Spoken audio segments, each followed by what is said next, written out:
దక్షిణామూర్తికి నమస్కారం చేసుకొని మొదలు పెడతారు. గురవే సర్వలోకనం విషజే భవరోగిణం విదయే సర్వవిద్యానం ఓం దక్షిణామూర్తియే నమః. ఓకే మాస్టర్స్, మీరు కూడా ఎప్పుడన్నా ప్రే చేసుకోండి. ప్రేయర్ పవర్ ఏంటన్నది ఇప్పుడు మీ క్వాంటమ్ ఫిజిక్స్ ద్వారా తెలుస్తుంది. మనం అనుకుంటాం ఇదేదో పాత కెమిస్ట్రీ అనుకుంటాం, ఇది ఎంత పవర్ఫుల్ అనేది.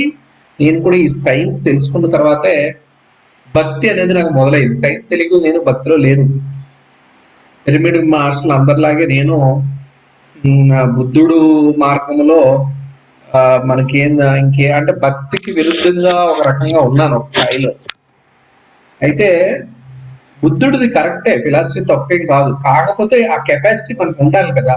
కెపాసిటీ ఏంటంటే మనకి ఏమవుతుందంటే భక్తి, జ్ఞాన, వైరాగ్యం. అంటే ఇక్కడ వైరాగ్యం అనేది అల్టిమేట్ గోల్. ఆ వైరాగ్యంకి వెళ్ళినప్పుడు మీకు అద్వైతం అసలు వైరాగ్యానికే దారి చూపిస్తుంది. అద్వైతం అర్థం అవ్వాలి అంటే కనుక లోతైన పరిజ్ఞానం ఉండాలి. అంటే జ్ఞానం చాలా లోతుగా ఉండాలి. అయితే జ్ఞానం అనేది, లోతైన జ్ఞానం అనేది, మల్టీ డైమెన్షన్ అనేది మనం చాలా అంటే సునిశ్చితంగా చాలా సూక్ష్మంగా ఉంటది. కాబట్టి డెఫినెట్ గా ఇప్పుడున్న థర్డ్ డైమెన్షన్ లో ఉన్న వాడికి బుద్ధుడి ఫిలాసఫీ డైరెక్ట్ గా అప్గ్రేడ్ అవ్వదు. అంటే ఫోర్త్ డైమెన్షన్ లో ఉన్న వాళ్ళకి బుద్ధుడి ఫిలాసఫీ అంటే ఇప్పుడు రాబోయేది ఫోర్త్ డైమెన్షన్ కాబట్టి రాబోయే తరంలో బుద్ధుడి యొక్క అంటే ఇప్పుడు లాస్ట్ అవతారం ఆయనే కాబట్టి నెక్స్ట్ కలే కాబట్టి రాబోయే తరం మన జనరేషన్ కాదు, ఫోర్త్ డైమెన్షన్ పీపుల్ కి బుద్ధుడు అనేది కరెక్ట్ గా సెట్ అవుతుంది. కానీ ఇంకా మనం ఫోర్త్ డైమెన్షన్ ట్రాన్స్ఫార్మ్ అవ్వలేదు కాబట్టి మనకు అంత బుద్ధి లేనప్పుడు మనకి భక్తి ఒక చాలా సులభంగా సరళంగా పనిచేస్తుంది. రేపు పొద్దున్న ఫ్యూచర్ లో భక్తి ఉండదు, ఫోర్త్ డైమెన్షన్ లో భక్తి ఉండదు. ఎందుకంటే అంత రోబోటిక్ లాగా అయిపోతుంది కాబట్టి అప్పుడు బుద్ధుడే అల్టిమేట్ గా, బుద్ధుడుకున్న జ్ఞానం అంటే బుద్ధత్వమే అక్కడ అల్టిమేట్ అవుతుంది. ఆల్రెడీ స్పిరిచువల్ పీపుల్ గా మిగులుతారు. కానీ మనం ఇంకా ఫోర్త్ అంటే ఈ రోజు చిన్నపిల్లలకు ఉన్నంత ఫాస్ట్ అడ్వాన్స్ నాలెడ్జ్ మనకు లేదు. ఇప్పుడు 50 సంవత్సరాలు ఉన్న వాళ్ళు లేని పరిజ్ఞానం 5-6 సంవత్సరాలు ఉన్న పిల్లలకు ఉంది. మనం చూస్తాం వాళ్ళు మొబైల్ యూజ్ చేయడం కానీ ఏ విషయంలో అయినా సరే. సో వాళ్ళ జనరేషన్ కి, వాళ్ళు రేపు వచ్చిన ఫోర్త్ డైమెన్షన్ రియాలిటీకి వాళ్ళకి బుద్ధుడు అనేది ఫార్ములా లాగా. మనం ఇంకా ఆ స్థితిలో లేం కాబట్టి మనం డెఫినెట్ గా భక్తిని ఒక బ్రిడ్జ్ కింద వాడుకోవచ్చు, అంటే ఒక నిచ్చెన కింద వాడుకోవచ్చు. ఎందుకంటే భక్తి వల్ల ఏమవుతుందంటే ఇప్పుడు మీ క్వాంటమ్ ఫిజిక్స్ దీన్ని బాగా అర్థం చేసుకుంటే మీ భావనాత్మక చైతన్యం ద్వారా డౌన్లోడ్ చేసుకోవచ్చు, నాలెడ్జ్ డౌన్లోడ్ చేసుకునే ఒక వెసులుబాటు ఉంది. అది నేను ఇప్పటివరకు మరి చెప్పి మీకు అర్థమైందో లేదో. అంటే భావనా స్థితి నుంచి భావమయ స్థితి, భావమయం అంటే మొత్తం అద్వైతం అంతా భావమయ స్థితి అని అద్వైతంగా చెప్తాం. ఆ భావమయ స్థితిని అందుకోవాలంటే భావనాత్మక స్థితి నుంచి ఈజీ అవుతుంది. భావనాత్మక స్థితి అనేది బ్రిడ్జి. భావన అనగానే ఏంటి? నాది నీది అనే ఒక అంటే నాది అంటే వ్యక్తిగతమైన నేను, నా భక్తి అనేది వ్యక్తిగతంగా ఎక్స్ప్రెస్ చేసేదే. కానీ ఆ వ్యక్తిగతమైన నాది అనే స్థితిలోని భక్తి అనేది ఉన్నతమైంది. అందువల్ల అది మనకి భావమయ స్థితికి ట్రిగర్ అవ్వడానికి, గురువుల యొక్క అనుగ్రహాన్ని పొందడానికి, వాడి యొక్క కాన్షియస్ తోటి మనం కనెక్ట్ అయ్యి ఆ నాలెడ్జ్ డైరెక్ట్ తీసుకోవడానికి అద్భుతంగా పనిచేస్తుంది భక్తి. అయితే భక్తి ఎలా ఉండాలంటే పూర్తిగా స్వార్థపూరితం ఉండకూడదు. భావనాత్మకం అనేది నాది నేను అనే ఐడెంటిటీతో ఉంటది. భావనాత్మక నుంచి భావమయ స్థితికి అందుకునే రకంగా ఉండాలి భక్తి. అంటే ఏంటి? ఆ గురువులు ఎందుకు మన భక్తి ఎలా ఉంటది? నాకు గురువే సర్వస్వం, గురువే అని అంటే నిస్వార్థమైన సరెండర్నెస్ ఎప్పుడైతే ఉంటుందో అది భావనాత్మక స్థితి నుంచి భావమయ స్థితికి మనల్ని చేరుస్తుంది. నేను బాబాజీ అంటే ఫుల్ సరెండర్ అయిపోతాను. బాబాజీ గురించి తలుచుకున్న పెద్ద కొండ నుంచి గెత్తమన్నా గెత్తేస్తాను. ఎందుకంటే ఆ సరెండర్నెస్ ఆటోమేటిక్ విల్ వర్క్. అంటే క్వాంటమ్ ఫిజిక్స్ ఆ కాన్షియస్ ఆటోమేటిక్ మనకు కనెక్ట్ అయిపోతుంది. ఇంకా నా లైఫ్ లో నేను చాలా అద్భుతాలు చూశాను కాబట్టి నేను చెప్పే నాలెడ్జ్ కూడా నేను ఎక్కడ ట్రైనింగ్ అవ్వలేదు, నేను ఎక్కడ నేర్చుకోలేదు. అయినా సరే నేను చెప్పగలుగుతాను. ఇంత లోతుగా మీకు అనిపిస్తుంటది ఇది చాలా మనకు కొత్త అర్థం అవుతుందంటే ఇది చాలా లోతుగా అర్థం చేసుకుంటే కానీ ఇంత వివరంగా చెప్పలేడు. నాకు ఎలా తెలిసింది? ఎక్కడ మీరు లెక్చర్లు తీసుకోలేదు, ఎక్కడ అటెండ్ అవ్వలేదు, తెలుస్తుంది. గురువులే ఇస్తారు మనకి. ఎప్పుడైతే మన భావనాత్మక నుంచి భావమయ స్థితి మన కాన్షియస్ ని కనెక్ట్ చేసుకోగలే ఉంటే కనుక, కనెక్ట్ చేసుకోవడం అంటే భక్తి. ఆ రకమైన భక్తిని మనం జనరేట్ చేసుకుంటే మనలో వైబ్రేషన్స్ ని ఇన్కార్పొరేట్ చేసుకున్నప్పుడు ఆటోమేటిక్ డౌన్లోడ్ అయిపోతుంది. ఆ వాళ్ళ చైతన్యం మనలోకి డౌన్లోడ్ అవుతుంది. కాబట్టి అది కూడా ఇది నా మాట కాదు. ఈ క్వాంటమ్ ఫిజిక్స్ అద్వైతము భావమయ ప్రపంచం యొక్క ప్రత్యేకతని నేనే చెప్పట్లేదు, ఎవరు చెప్తున్నారు, సైంటిస్టులు కూడా ఇదే మాట చెప్తున్నారు. ఇక్కడ చాలా విషయం చెప్పుకోదగ్గ విషయం ఏంటంటే quantum physics versus Vedic science. ఇప్పుడు క్వాంటమ్ ఫిజిక్స్ లో వీళ్ళిద్దరూ అత్యంత ప్రముఖమైన శాస్త్రవేత్తలు. అంటే క్వాంటమ్ ఫిజిక్స్ అంటే ఈ రోజున అంతరిక్షంలోకి వెళ్ళడం దగ్గర నుంచి ఏదైనా అద్భుతాలు విచిత్రాలు భూమి మీద మనం చూడలేనివి మనం వెళ్ళలేనివి జరుగుతున్నాయి అంటే కనుక మొబైల్ టెక్నాలజీ అవ్వచ్చు, కంప్యూటర్ టెక్నాలజీ, ఇవన్నిటికి మూలకారకులు వీళ్ళే. అంటే కీలకమైన, అంటే ఐన్స్టీన్ తర్వాత ఐన్స్టీన్ అంతటోళ్ళు వీళ్ళిద్దరు సైంటిస్టులు, వీళ్ళిద్దరు క్వాంటమ్ ఫిజిసిస్టులు. అంటే ఒక అతను ఈయన ఎర్విన్ ఇతను అంటే పేరు చెప్పడం కష్టం ఉంటది, ఎర్విన్ షాడ్నిగర్, అదే షోడ్నిగర్. ఈ Erwin Schrodinger Nobel physicist, deciphered wave equation of the quantum physics about the Upanishad. ఆయన డైరెక్ట్ గా చెప్తాడు, ఇదంతా ఉపనిషత్తుల ద్వారా నేను పొందడం జరిగింది. ఉపనిషత్తులను తెలుసుకోవడం వల్ల ఈయన ఎవరో కాదు, మొత్తం ఇప్పుడు ఏదైతే మొత్తం క్వాంటమ్ ఫిజిక్స్ అనే ప్రపంచం అంతా చాలా అడ్వాన్స్, అంటే మల్టీ డైమెన్షనల్ గా వెళ్ళడానికి, టైం ట్రావెల్ వెళ్ళడానికి, ప్రపంచంలో ఎన్నో డైమెన్షన్కి ఎక్స్పాండ్ అవడానికి సంబంధించి చేసే ప్రయోగాలు కానీ ఇప్పుడు ఉన్న అడ్వాన్స్ సైంటిస్టులకి అన్నిటికి క్వాంటమ్ ఫిజిక్స్ ఒక మైలు రాయి. ఆ క్వాంటమ్ ఫిజిక్స్ కి ఫౌండింగ్ ఫాదర్. ఆ క్వాంటమ్ ఫిజిక్స్ కి అసలు భూమి మీద తెలియడానికి లోతైన సిద్ధాంతాలని సూత్రాలని ప్రతిపాదించింది ఇతను. అంటే అలాంటి క్వాంటమ్ ఫిజిక్స్ ఫౌండింగ్ ఫాదర్ ఏం చెప్తున్నాడు, వేవ్ ఈక్వేషన్ అనేది ఇవన్నీ నేను జస్ట్ మీరు గూగుల్ చేయండి, అందులో ఇలా కాపీ చేశాను. నేను ఏమి స్పెషల్గా ఏమి తయారు చేయలేదు, నాకు అంత ఇంగ్లీష్ ఎక్స్పర్టైజ్ అంత లేదు, అందులో ఉన్న కాపీ చేశాను. అంటే ఉపనిషత్తులు అనే యొక్క అంటే wave equation and quantum physics about the ఉపనిషత్తు రిలవెంట్ గా ఈయన నోబెల్ గ్రహీత physicist. The multiplicity is one of the apparent, this is the doctrine of the Upanishads. There is no kind of framework within which we can find the conscious in the plural. అంటే conscious అనేది అద్వైతంగా ఉంది, ద్వైతంగా లేదు. The only solution to this conflict, insofar as any is available to us, all lies that ancient wisdom of the Upanishad. అంటే మనము ఏవైతే మనం ఇప్పటివరకు science లో ఏదైతే మనం తప్పులు తడకలన్నిటికీ కూడా మనము ఉపనిషత్తుల ద్వారా అంటే ఏన్షియంట్ విజ్డమ్ ద్వారా మనము స్పష్టీకరించబడినవి. మరి ఈయన ఏమంటున్నాడు చూడండి, అయిన తర్వాత అంతే గొప్ప ఆయన వార్నర్ హెన్సింబర్గ్ అంటారు ఇది.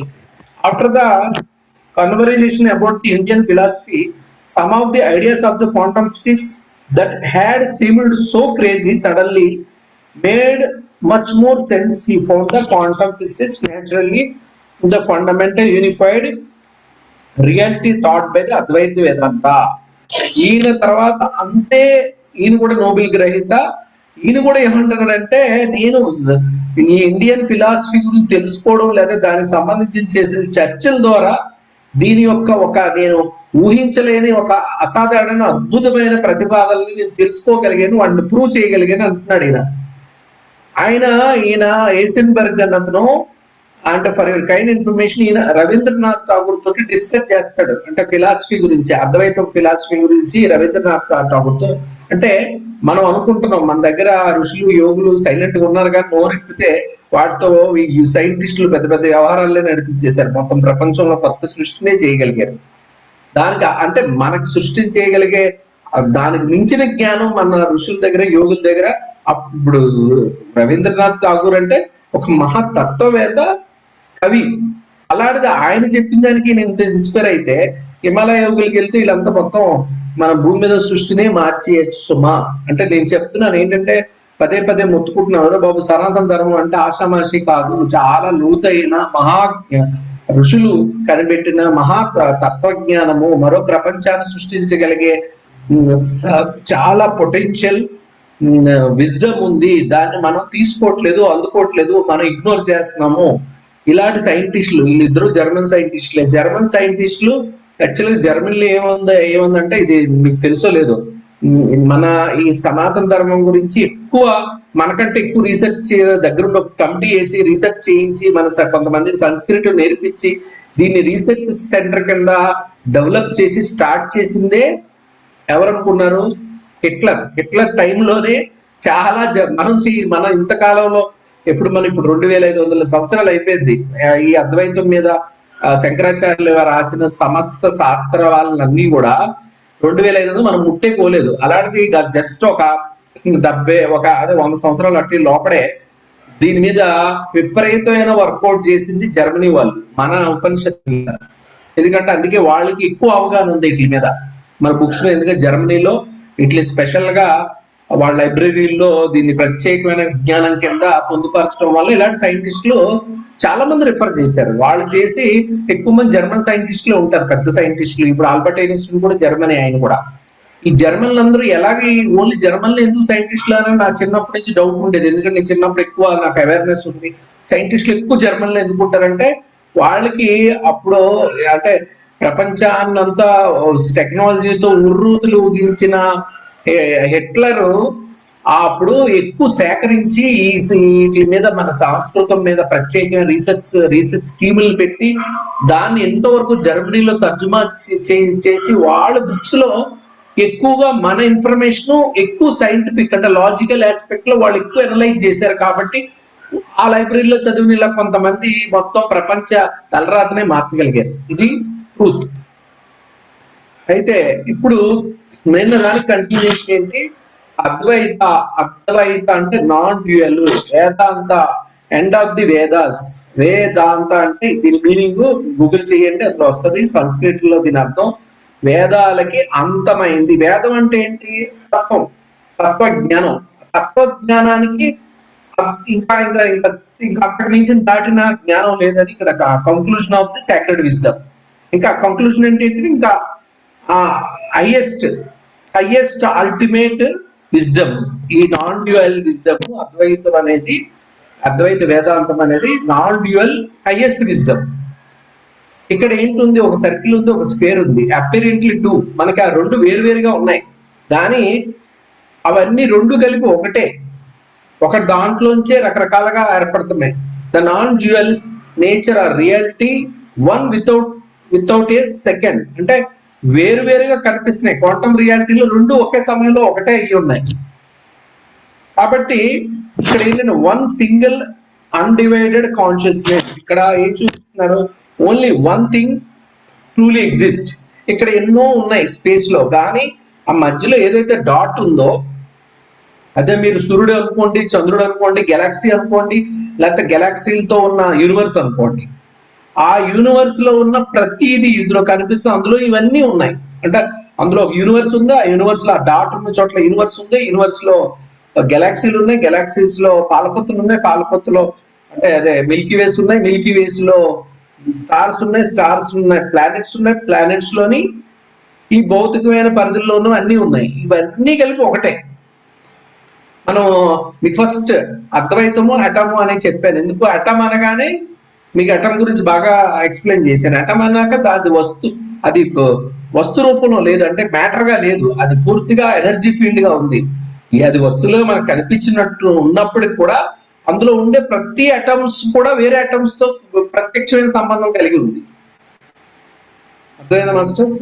ఇప్పుడు అద్వైత వేదాంతం ఇంకొక అడ్వాన్స్ గా చెప్తే it's not person experiencing the universe. మనం ఎలా చూస్తున్నాం అంటే ద్వైతంలో చూస్తున్నాం. నేను చూస్తున్నాను, నేనేం చూడట్లేదు. చూసేవాడు చూస్తున్నాడు, చూసేవాడు ఇద్దరు ఒకటే. ఇక్కడ చూసారా? లేదు, వేరు లేదు.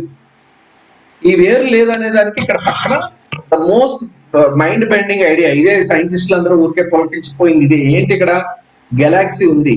గెలాక్సీ అంటే స్టెల్లార్ ఫీల్డ్. స్టెల్లార్ ఫీల్డ్ అంటే అనేకమైన బిలియన్స్ ఆఫ్ నక్షత్ర రాశులు కలిగి ఉన్న అంటే శక్తి సమూహమే ఒక గెలాక్సీ. మరి ఈ నక్షత్ర రాశుల తర్వాత వచ్చింది నక్షత్రాల చుట్టూ ఉండేవి ఏంటి? ప్లానెట్స్. ప్లానెట్ అంటే ఏంటి? అది ప్రత్యేకించి నక్షత్ర రాశుల శక్తితోటి ఈ ప్లానెట్ శక్తిని పుంజుకొని అది ఒక బయోఫీల్డ్ అంటే ఒక అంటే బయోఫీల్డ్ అంటే అన్ని రకాల జీవరాశులకి అస్తిత్వానికి అది ఆ స్థానాన్ని కల్పిస్తుంది. దీని వెనకాల ఉన్న శక్తి ఈ స్టెల్లారే అంటే స్టార్స్ యొక్క ఎనర్జీ తోటే ఆ ఖనిజ సంపద యొక్క దీంట్లో వాటి నుంచి వచ్చిన ఖనిజ సంపద, దాని నుంచి వచ్చే వెలుగు, లైట్, ఎనర్జీల వల్ల దీంట్లో జీవ సంపద. ఆ జీవ సంపదలో ప్రాణికోట్లు ఏంటి మనకి ముందుకు నడిపించేది? అది డిఎన్ఏ. మళ్ళీ డిఎన్ఏలోకి వెళ్ళి చూస్తే ఇంకా లోపలికి వెళ్తే ఏముంది? అటమ్ ఉంది. అటమ్ అనగానే ఇట్స్ అదే ఎనర్జీ, అంటే డార్క్ ఎనర్జీ, మ్యాటర్ గా ఉంది. మ్యాటర్ అనగానే ఎప్పుడు అంటారు? మ్యాటర్ అన్న దాన్ని ఇక్కడ వర్డ్ ఏంటంటే ఆది భౌతిక పదార్థాన్ని మ్యాటర్ అంటాం. అంటే అది పదార్థం కాదు, దాని పదార్థంగా ఏర్పడటానికి మూలమైన అస్తిత్వాన్ని ఆది భౌతికం అంటాం, దాన్ని మ్యాటర్ అంటాం. అంటే అటమ్ ఇస్ ద మ్యాటర్. తర్వాత ఆ మ్యాటర్ లో ఏముంది? ఇందులో ఒక దాంట్లో ఒకటి ఏముంది అన్నట్టు మాట. మ్యాటర్ లో ఏముందంటే కాన్షియస్నెస్. కాన్షియస్నెస్ అంటే ప్రజ్ఞాశక్తి, మహాప్రజ్ఞాశక్తి అనేది ఉంది ఇందులో. అంటే ఈ డిఎన్ఏలో ఇది ఉంది, ఇది మన అటమ్ ఉంది. అటమ్ లో కాన్షియస్ ఉంది. అందువల్ల అటమ్ లో ఏ కాన్షియస్ ఉందో అన్ని విశ్వాల్లో అదే అటమ్ తో ఉన్నాయి కాబట్టి అన్ని అటమ్ లో అదే కాన్షియస్ కాపీ అయ్యి ఉంది. దాని కింద ఇప్పుడు మన మానవుల దగ్గరికి వస్తే కనుక ఆ తర్వాత ఏంటంటే మానవుడిగా మనకి ఫిలాసఫికల్ మైండ్, అంటే ఈ యొక్క మన బాడీలో ఉన్న మన సెల్లో మనం డిఎన్ఏ ద్వారా క్యారీ చేస్తున్న మన ప్రత్యేకమైన మనకు డిఎన్ఏ ప్రోగ్రామ్ ద్వారా మన సెల్లల్లో, అంటే మన బాడీలో ఉన్న అటమ్ లో క్యారీ చేస్తున్న ఇన్ఫర్మేషన్ ని మనము కాన్షియస్ ద్వారా, అంటే మనలో ఉన్న ప్రజ్ఞాశక్తి ద్వారా మనం దాన్ని ఫిలాసఫికల్ గా ఇప్పుడు ఎలాగైతే అర్థం చేసుకుంటున్నాం, దాన్ని ఫిలాసఫికల్ అంటే ఇంటెలెక్ట్, అంటే మనం లాజిక్ అండ్ మైండ్ దాటి దేనన్నా పర్సీవ్ చేస్తే దాన్ని ఇంటెలెక్ట్ అంటాం. దాంతో మనము ఆ ఆలోచించే ఇంటెలెక్ట్ యొక్క అంతమంది కలిసి ఆలోచిస్తున్న దాన్ని బట్టి ప్రపంచం నడుస్తుంది. అంటే మనం చేస్తున్న యాక్షన్స్, రియాక్షన్స్, మన ఆలోచనలు, మనం అంటే ప్రపంచం అంతా మనుషుల ద్వారా డెవలప్ అయింది. ఇప్పుడు అక్కడంతా మనుషులు చుట్టి పక్కన పెడితే ఇవన్నీ ఉండవు కదా, బిల్డింగ్లు, ఇన్ని రకాల ఎంటర్టైన్మెంట్, రోడ్లు, కార్లు, బస్సులు ఇవేమి ఉండవు. చక్కగా అడవులు ఉంటాయి, పక్షులు మాత్రమే ఉంటాయి. కానీ ఇన్ని రకాల ఎవల్యూషన్ ప్రాసెస్ జరుగుతుంది అంటే దాని వెనకాల ఏంటి నడుస్తుంది? మన యొక్క మైండ్, అంటే గ్రూప్ కాన్షియస్ మైండ్. ఆ కాన్షియస్ మైండ్ కి లాస్ట్ ఏంటి? బయలాజికల్ వరల్డ్, అంటే ఒక ఆర్గానిజం వరల్డ్ తయారు చేస్తున్నాము. ఆ వరల్డ్ వెనకాల ఏంటుంది? మన కలెక్టివ్ మైండ్, మన అందరూ రకరకాలుగా మనం పెట్టే ఎఫర్ట్స్ బట్టి ఈ వరల్డ్ అనేది, ప్రపంచం అనేది తయారవుతూ పోతుంది రకరకాల. ఈ ప్రపంచం వెనకాల ఏముంది? ఫిలాసఫీ. ఇంటెలెక్చువల్ గా మనం దేనన్నా ఒక శాస్త్రీయంగా అర్థం చేసుకొని ఆలోచించి దాని ప్రకారం మనం ఎగ్జిక్యూట్ చేస్తున్నాం. దాని వెనకాల ఆ శాస్త్రీయంగా ఆలోచించిన వెనకాల ఏముంది? కాన్షియస్ అనేది ఎలాగొస్తుంది? అటమ్ నుంచి వస్తుంది. అటమ్ అనేది మనకి ఆ అటమ్ లో ఉన్నది మనకి ఎందుకు చేరుతుంది? దానికి డిఎన్ఏ కారణం అవుతుంది. ఆ విధంగా మనం ఇప్పుడు యానిమల్స్ లో డిఎన్ఏ ఉంది, అది మళ్ళా ఆలోచించకపోవచ్చు, కానీ దానికి ఉన్న ఎబిలిటీస్ దానికి ఉంటాయి. గెద్ద ఎక్కడో కొన్ని కిలోమీటర్ల పై నుంచి చిన్న బల్లి చూడగలుగుతుంది, మనం చూడలేము, కొన్ని మీటర్ల ద్వారా వరకే చూడగలుగుతాం. అంటే దాని డిఎన్ఏలో ఉన్న సామర్థ్యాన్ని బట్టి అది దానికి ఉన్న అటమ్స్ దాన్ని అలాగా ఆ చూసే సామర్థ్యాన్ని కల్పిస్తున్నాయి. అలాగే మనకి బుద్ధిపరంగా మనం ఉన్నాం, దానికి సామర్థ్యం మనం. ఇవన్నీ ఎక్కడ అందరికీ, ఈ భూమి మీద ఉన్న జీవులందరికీ రకరకాలుగా ఆ క్యాలిబర్ కెపాసిటీస్ ఎలాగొస్తున్నాయి అంటే భూమి మీద ఆ చైతన్యం కలిగి ఉంది. ఆ భూమికి ఉన్న ఆ చైతన్యాన్ని ఎవరు కల్పిస్తున్నారంటే గెలాక్సీ ద్వారా పొందుతుంది. భూమి అనేది గెలాక్సీ, అంటే సూర్యుడు లేకపోతే గ్రహాలు అసలు ఉండవు, ఎందుకంటే గాలిలో నిలబడవు. ఆ సూర్యుడి యొక్క మ్యాగ్నెటిక్ ఫీల్డ్ వల్ల, మ్యాగ్నెటిక్ ఫీల్డ్ ఇవి తిరుగుతున్నాయి కాబట్టి ఇవి శక్తిని పుంజుకుంటున్నాయి. టైం క్రియేట్ అవుతుంది, టైంతో పాటు అంటే స్పేస్ క్రియేట్ అవుతుంది. స్పేస్ వల్ల అందులో బయో ఫీల్డ్ క్రియేట్ అవడానికి కారణం అవుతుంది. అంటే దీనికి నక్షత్రం కారణం, నక్షత్రాల రాసులు కారణం. అంటే ఈ రకంగా ఇదంతా ఇక్కడి నుంచి, అంటే నక్షత్ర రాసుల నుంచి మీరు ఈ మధ్యలో ఉన్న ఇక్కడ ఏంటంటే మన అటం వరకు చూస్తే ఇది రెండు ఒకటే. ఇందులో ఉన్నది ఇందులో ఉంటుంది, ఇందులో ఉన్నది మన ద్వారా బహిర్గతం అవుతుంది.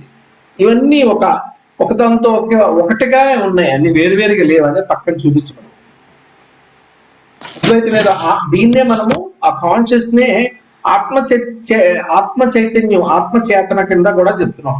ఆ ఆత్మ చేతనే మళ్ళీ మనం బ్రహ్మగా చెప్తాం. అంటే ఈ బ్రహ్మ అనంతంగా ఉన్న బ్రహ్మే సూక్ష్మంగా మనలో ఉంది, అది ఇది వేరు కాదు. సో యు ద యూనివర్స్ అంటే ఇక్కడ ఏమైంది, మనమే యూనివర్స్, యూనివర్సే మనం. ఆత్మ అంటే యూనివర్స్ అంటే బ్రహ్మ అనుకుంటే మనం చిన్న సూక్ష్మ అదే యూనివర్స్ యొక్క కాన్షియస్ మనలో ఉంది కాబట్టి మనం ఆత్మ అంటాం.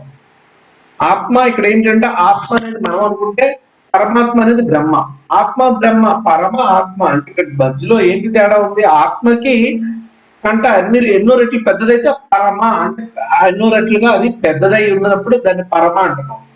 పరమ ఆత్మ, ఆ పరమాత్మే బ్రహ్మగా చెప్తున్నాం. అంటే మనలో ఉన్నదే బ్రహ్మలో ఉంది, బ్రహ్మలో ఉన్నదే మంది ఉంది. అక్కడ చిన్నది పెద్దదని కూడా లేదు ఇక్కడ. ఎందుకంటే ఇక్కడ చిన్నది పెద్దది రాదు. ఎందుకంటే కాన్షియస్ ఏమంటున్నాం మనం, క్వాంటమ్ ఎంటాంగిల్ ఏం చెప్తున్నాం, అవన్నిట్లో ఉన్నవే మనలో కూడా ఉంది, మనలో ఉన్నది అన్నింటిలో ఉంది. కాబట్టి చిన్నది పెద్దగా అంటే ఆత్మ అంటే చిన్నది పరబ్రహ్మం కాబట్టి, లేకపోతే పరమాత్మ అనేది పెద్దది అనేది కూడా ఇక్కడ వర్కౌట్ అవుతుంది, అద్వైతంలోకి అప్లై అవుతుంది. అద్వైత వేదంతో the same consciousness different forms. మన హిందూ ధర్మంలో ఎందుకు మన పక్షులకి, యానిమల్స్ కి, మన మొదటి పూర్వీకుల నుంచి కూడా సనాతన ధర్మంలో మన ఋషులు అంటే సప్త ఋషుల నుంచి కూడా ఈ సంస్కారం ఎందుకు వస్తుందంటే మనకి సత్యం తెలుసు. ఎందుకంటే అన్నింటిలో ఆత్మరూపంలో ఉన్నది ఒకటే పదార్థం అన్నింటిలో ఉంది అని. మనం ఏమంటున్నాం, జీవుడిగా ఉన్నాం కాబట్టి జీవాత్మ అంటే జీవాత్మ అనేది మన జీవాత్మగా ఉన్నది ఏంటంటే అంటే మనకున్న పరిధులు పరిస్థితులు మన చిన్నది కాబట్టి జీవాత్మ అంటే పరమాత్మతో కంపేర్ చేస్తే మనం అది ఒక మహాసముద్రంలో మనం నలకంత ఉన్నాం కాబట్టి మన సైజు బట్టి, మన సిచ్యువేషన్ బట్టి, మన మ్యాటరు, మనలో ఉన్న ఎనర్జీ ఫీల్డ్ బట్టి మన యొక్క కాల పరిమితులు వేరేగా ఉంటాయి. మన కాలం ఎంత ఉంటుందంటే 100 కాలం చనిపోతాం. అదే బ్రహ్మకాలం ఎంత, బ్రహ్మకు కూడా కాలం ఉంది. కానీ మనతో కంపేర్ చేసుకుంటే, మన చిరు ఆత్మతో కంపేర్ చేసుకుంటే, అంటే నేను భౌతిక అస్తిత్వంతో లెక్కేస్తున్నాను. భౌతిక అస్తిత్వ పరంగా అనేది కాన్షియస్ లెవెల్లో ఎప్పటికీ ఉంటుంది. కానీ భౌతిక పరంగా, అస్తిత్వ పరంగా మనకి 100 సంవత్సరాలు ఉంటే అంటే భౌతిక పరంగా అంటే కనిపించే అంటే అస్తిత్వంగా అంటే ఈ మెటాఫిజికల్ గా అనుకుంటే బ్రహ్మకి కొన్ని కోట్ల అంటే కోట్లు కూడా కాదు, కొన్ని బ్రహ్మ లైఫ్ స్టైల్ ఎంత అవుతుందంటే 366 బిలియన్స్ అంటే కోటాను కోట్ల తాలూకా వయసు ఆయనకు ఉంది, మనకు 100 సంవత్సరాలు. అంటే మానవ వయసు ప్రకారం కోటాను కోట్లకు, కొన్ని వేల లక్షల కోట్ల బ్రహ్మ యొక్క. కానీ ఎందుకంటే ఆయన యొక్క మాస్ వాల్యూ ఎక్కువ ఉంది, మన యొక్క మాస్ వాల్యూ తక్కువ ఉంది. అంటే మాస్ అంటే ఎనర్జీ, మనం అనుకున్నాం క్వాంటమ్ ఫిజిక్స్ లో అటమ్ ఒక మాస్ వాల్యూ ఉంటుంది. మన మాస్ వాల్యూ సముద్రంలో నీటి బొట్టు తుంపరంత ఉంది. ఆ మాస్ వాల్యూ మహాసముద్రంగా ఉంది. అంటే మాస్ వాల్యూ వల్ల, ఆ అటామిక్ మాస్ వాల్యూ వల్ల అస్తిత్వానికి టైం లైన్ అనేది ఈ వెనక ముందు అవుతుంది. కానీ ఇందులో ఉన్నది అందులో ఉంది, అందులో ఉన్నది ఇందులో ఉంది కాన్షియస్ పరంగా. ఎందుకంటే సూక్ష్మంలో మళ్ళీ వ్యత్యాసం ఉండదు. అంటే ఇక్కడ ఏంటంటే క్వాంటిటీ వైజ్ గా వ్యత్యాసం ఉంది కానీ క్వాలిటీ వైజ్ గా వ్యత్యాసం లేదు. ఇక్కడ ఏం చెప్తున్నారు అద్వైతంలో ఇంకా next step, not that nothing exists, but there as the separate from the receiver is also ultimate real. అంటే ఇక్కడ మనం ఏమన్నా మాయా, అద్వైతం ఏం చెప్తుంటుంది, మాయా అంటే ఏంటి, ఇల్యూజను అంటే భ్రమ. ఇప్పుడు మనం ఏమనుకుంటున్నాం, వేరువేరుగా చూస్తున్నాం. ఇప్పుడు మీరు సురేష్ గారు, నేను ఫలానా, మీరు మా ఇల్లు, మాది ఇది అనే భౌతిక రూపంలో మనం వేరువేరుగా కనిపిస్తాయి. కానీ అన్నిట్లో ఉన్న అంటే మూల చైతన్యంగా అన్నిట్లో ఒకటే ఉంది, అదే అన్నింటిలో చూస్తుంది, అన్ని ద్వారా అన్నింటి నుంచి చూస్తుంది మూల చైతన్యం. అదే మనం కూడా అదే. కానీ మనం వేరువేరుగా చూస్తున్నాం అంటే అదే మాయ అంటే ఏంటంటే మనకి నిజాన్ని అబద్ధంగా మనకి భ్రమ కల్పించేది ఒక రకంగా మాయని చెప్పచ్చు. అంటే మనం భౌతికంగా ఈగోతోటి అంటే నేను నాది అని చెప్పి మనం సెపరేట్ చేసుకుంటున్నాం, మన ఐడెంటిటీని సెపరేట్ చేసుకొని అదే కరెక్ట్ అనుకో, అది మాయ. ఎందుకంటే సత్యంగా ఉన్నది అన్నింటిలో ఒకటే ఉంది, అదే చూస్తుంది, అదే తెలుసుకుంటుంది, రెండు వైపులో ఒకటే జరుగుతుంది. కానీ మనం ఏదన్నా మనం వేరేగా చూస్తున్నాం అంటే that is separation it self maya. ఇక్కడ ఉంది మాయలో ఏముంది, ఇక్కడ కారు, కుక్క, పిల్లి, మొబైల్ వస్తువులు వేరువేరుగా కనిపిస్తున్నాయి, కానీ వీటిలన్నిటిలో వెనకాల ఉన్న చైతన్యం ఒక్కటే. ఇవన్నీ వేరువేరుగా కనిపించడం అనేది మాయ. మనం వేరువేరుగా అనుభూతి చెందడమే మాయ. ఇదంతా మైండ్ లో ఒక గేమ్, మైండ్ మ్యాట్రిక్స్ అంటాం. సో ఇదేం చేద్దాం, world is does not exist. నిజంగా మనం ఇది మాయ అనుకున్నప్పుడు ఏం లేదు, అసలు వరల్డ్ ప్రపంచం కూడా లేదు. కామన్ మిస్అండర్స్టాండింగ్ అంటే the world does not exist, the boundaries are not. నిజానికి ఏమీ లేవు, భూమి మీద ఏమీ అస్తిత్వం ఏం లేదు, కానీ ఉంది అని మనం భ్రమపడుతున్నాం. చూసారు ఇక్కడ కార్లు అన్ని కనిపిస్తున్నాయి, కానీ ఇక్కడ ఇంటూ కొట్టేసి ఉన్నాయి, అవన్నీ లేవు, కానీ ఉన్నట్టుగా మనం భ్రమ కల్పించుకుంటున్నాం. అంటే అందరికి కలెక్టివ్ మైండ్ లో ఒక రకమైన సేమ్ ప్రోగ్రామ్ ఉండడం వల్ల మనం అందరూ ఒకదాన్నే నిజంగా కనిపిస్తున్నాయి ఇదంతా. సో యూ అండ్ యూనివర్స్ వేరు కాదు. నువ్వు అంటే మహా చైతన్యంగా ఉన్న యూనివర్స్, నువ్వు వేరు కాదు. There is no you and universe. You are the universe. ఈ right side you are the universe. So ఇవి ఎలాగ ఇంకో మంచి ఎగ్జాంపుల్ ఇచ్చారు ఏంటంటే అద్వైతంలో. ఇవి ఎలాగుంటదంటే, ఓ సముద్రంలో కెరటాలు వస్తున్నాయి. ఈ కెరటాలు అనేది ప్రతి కెరటం made entirely of the water. కెరటాలు ఎక్కడి నుంచి వచ్చినాయి అంటే సముద్రం నుంచి వచ్చినాయి. కానీ కెరటం ఏమనుకుంటుందంటే నేను సముద్రం నుంచి వేరు, నేను ఫలానా అని ఒకవేళ కెరటం అనుకుంటుంది అంటే కనుక అది నిజమా అబద్ధమా? ఎందుకంటే సముద్రంలోంచి వచ్చిన కెరటమే అది. అంటే అది కొన్ని ఫ్రాక్షన్ ఆఫ్ సెకండ్స్ అది వేరుపడింది, అంటే ఒక నీటి పరంగా అది వేరుపడి ఎగిసిపడింది. కానీ అది ఎగిసిపడిన దానంతలోగా నేను సముద్రం వేరు నేను వేరు అనుకుంటే అదే మాయ. ఎందుకంటే మళ్ళీ అది నీటిలోనే కలిసిపోతుంది. అర్థమైతే I am separated from the ocean. మీకు చెప్పింది అదే ఇక్కడ ముందు దాంట్లో చెప్పాను. అంటే నేను వేరు, ఓషన్ నుంచి సముద్రం నుంచి వేరు అనుకోవడం. అంటే ఈ విశ్వం నుంచి, అంటే మహాసముద్రంలో ఒక కెరటం ఎలాగనుకుంటుందో నేను వేరు అనుకున్నప్పుడు, అలాగే విశ్వం నుంచి మనం వేరు అని భ్రాంతి పడడం. అంటే ఒక కెరటం లాగా మనం మనల్ని ఒక దిస్ ఈజ్ వేవ్, అంటే ఈ వేవ్ ఇది the sharp name selected district, అంటే మనం అది వేరు చేసుకుంటుంది. కెరటము అనే పేరు మీద తను వేరు చేసుకుంటుంది, కానీ అది ఏ సముద్రం నుంచి వచ్చిందో మళ్ళీ అందులో కలిసిపోతుంది. అది వేరు కాదు, దాని నుంచి వచ్చింది. The universe experiencing the it self. అంటే ఒక రకంగా చూడాలంటే యూనివర్సే మన ద్వారా తనని తాను తెలుసుకుంటుంది. సో ఈ రకంగా ఇక్కడ ఒక రకంగా ఒక ఆర్డర్ ఉంది. ఏంటున్నాయి, 200 to 900,000 super clusters in the observable universe. అంటే ఒక యూనివర్స్ లో సుమారుగా 900 పైన అనుకోండి 1000 సూపర్ క్లస్టర్స్ ఉన్నాయి.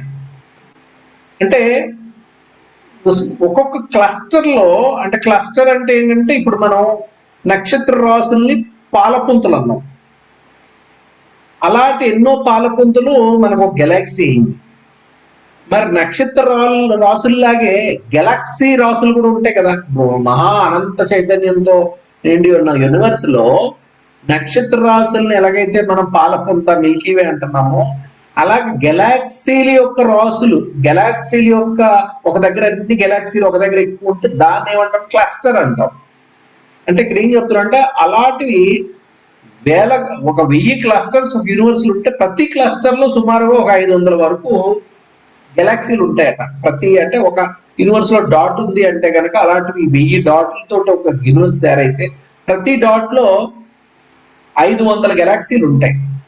మళ్ళీ గెలాక్సీల్లో అనేకమైన పాలపుంతలు ఉంటాయి.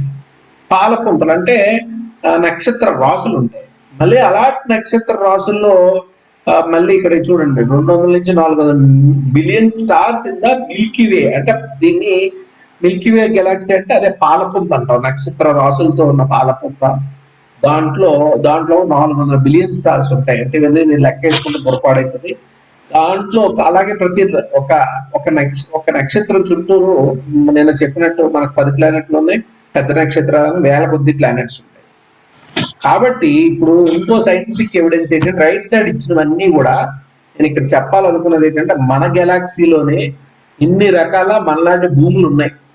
మనకంట బెటర్ గా ఉన్న భూములు కూడా ఉన్నాయి. అంటే మనం అనుకుంటున్నాం ఏంటంటే మొత్తం అంతా నేనే వెళ్తున్నానంటే పిచ్చోడు. అంటే మనం పక్కా ప్లానెట్ కి వెళ్ళలేని వాళ్ళవి మనకేం తెలుస్తాయి? మనకంట మన గెలాక్సీలోనే ఇవన్నీ గ్రీన్ ప్లానెట్స్ ఉన్నాయి, బ్లూ ప్లానెట్స్, అంటే మనకంట అద్భుతమైన ప్లానెట్స్ ఉన్నాయి. అంటే ఈ అద్భుతమైన అంటే మనకంటే హైయెస్ట్ సివిలైజేషన్స్ అక్కడ ఉన్నారు. అంటే మనకంటే అద్భుతమైన స్వర్గలోకాలు వీటిల్లో ఉన్నాయి. మనకంటే ఉన్నతమైన మానవులు ఈ లోకాల్లో ఉన్నారు. అంటే ఇది నేను ఎందుకు చెప్పాలనుకున్నాను, ఇదంతా సైన్స్ ప్రకారం చెప్తాను. ఇది అబద్ధాలు కాదు, కల్పన కాదు, ఏం కాదు, పక్కాగా సైంటిఫిక్ గా మన వాళ్ళు ఇప్పటి వరకు తెలుసుకున్నది. ఇది చెప్పడం వెనకాల పర్పస్ ఇప్పుడు చెప్తాను. అవర్ గెలాక్సీ అనేది మనము scientific study reveals that state of brain cells linked to your mind to the universe. అంటే ఇప్పుడు ఏమనుకున్నాం, అన్ని మనలో ఉండే పరమాణువుల్లో కూడా, మనలో ఉన్న అణువుల్లో కూడా విశ్వంలో ఉన్న యూనివర్స్ అంటే అనేక గెలాక్సీలు ఉన్న గెలాక్సీ క్లస్టర్స్ తో నిండి ఉన్న యూనివర్స్ యొక్క కాన్షియస్ మనలో అదే కాన్షియస్ ఉంది. కాకపోతే ఇప్పుడు మన ముక్కు పని, నోరు పని, చెవులు చేయవు కాబట్టి ఈ కాన్షియస్ అందుకునే పని, అంటే మనలో కాన్షియస్ ఉంది, అదే సేమ్ కాన్షియస్ ఉంది. ఆ కాన్షియస్ ని రిసీవ్ చేసుకునే ఆ డ్యూటీ ఎవరిదంటే బ్రెయిన్. అంటే మన బ్రెయిన్ ఆల్మోస్ట్ ఒక యూనివర్స్ ని పూర్తిగా యూనివర్స్ కాన్షియస్ అంతా అబ్జర్వ్ చేసుకుని తీసుకునే కెపాసిటీ మన బ్రెయిన్ కి ఆల్రెడీ ఉంది. అంటే అంటే ఒక యూనివర్స్ లో గెలాక్సీ అనగానే ఒక గెలాక్సీలో ఎన్ని ఉంటాయి?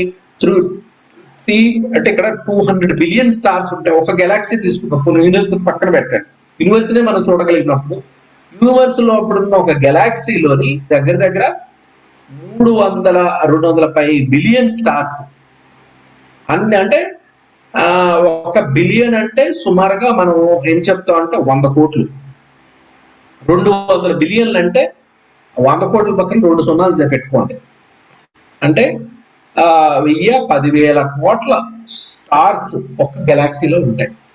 అయితే ఈ గెలాక్సీస్ లోని ఆ లెక్కన రేషియో తీసుకుంటే మరి ప్లానెట్స్ ఎన్ని ఉంటాయిరా బాబు అంటే 3.2 ట్రిలియన్స్. అంటే ఇక్కడ బిలియన్స్ కి ట్రిలియన్స్ కి లెక్కేజ్. అంటే ఇప్పుడు ఒక రకంగా మోటాగా చెప్పుకుంటే ఇక్కడ మనం బిలియన్స్ అంటే 1 బిలియన్ అంటే 100 కోట్లు అన్నాం. 200 బిలియన్ అంటే 200 కోట్ల పక్కన 2 సున్నాలు పెడితే 200 కోట్లు 20,000 కోట్లు 2 సున్నాలు పెట్టగా 200 కోట్ల పక్కన అంటే సుమారుగా అదే 20,200 కోట్లు ప్లస్ 1 బిలియన్ అంటే 100 కోట్లు, 2 బిలియన్ అంటే 200 కోట్లు, 200 కోట్లు 1 సున్నా పెడితే 2,000 కోట్లు, ఇంకో సున్నా పెడితే 2 లక్షల కోట్లు. మరి అంతకు ట్రిలియన్ అనగానే మళ్ళీ దానికి ఇంకో సున్నా పెట్టుకోండి. అయితే ఇన్ని ప్లానెట్స్ ఉన్నాయి. ఇన్ని ప్లానెట్స్ లో మన భూమికి మించిన, భూమి కంటే అద్భుతంగా ఉన్నా లేకపోతే భూమి కంటే తక్కువ స్థాయిలో ఉన్న ప్లానెట్లు గోల్డ్ ఉన్నాయి, అనంతంగా ఉన్నాయి, ఊహించలేని ఉన్నాయి మన గెలాక్సీలో. వేరే గెలాక్సీకి వెళ్ళక్కర్లా. కింద చూడండి ఏముంది, 1 to 3 trillion planets in one of the 2 trillion galaxies, humbling glimpse at your tiny place in the vast cosmic ocean.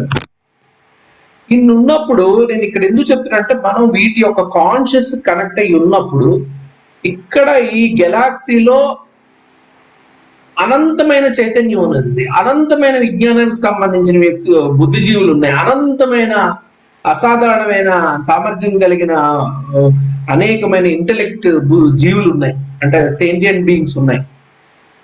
వీటి అన్నిటి జ్ఞానాన్ని మనం డౌన్లోడ్ చేసుకోవడానికి మనకి పూర్తిగా అవకాశము, అది మన డిఎన్ఏలో ఉన్న మనకున్న క్వాంటమ్ అంటే మన యొక్క అటమ్ ద్వారా అవకాశం ఉంది. ఎందుకంటే అటమ్ మనం ముందు నేర్చుకున్న ప్రిన్సిపల్ ఏంటంటే క్వాంటమ్ ఎంటాంగిల్మెంట్, అంటే వాటిలో ఉన్న దాని అంతా మనం తీసుకోవచ్చు. ఎందుకంటే మనము అటము ఆ అటము మధ్యలో ఏమీ ఇది లేదు, అంటే దాని మధ్యన టైము లేకపోతే డిస్టెన్స్ లేదు, అందులో ఏముందో అది ఇది కూడా పొందగలుగుతుంది.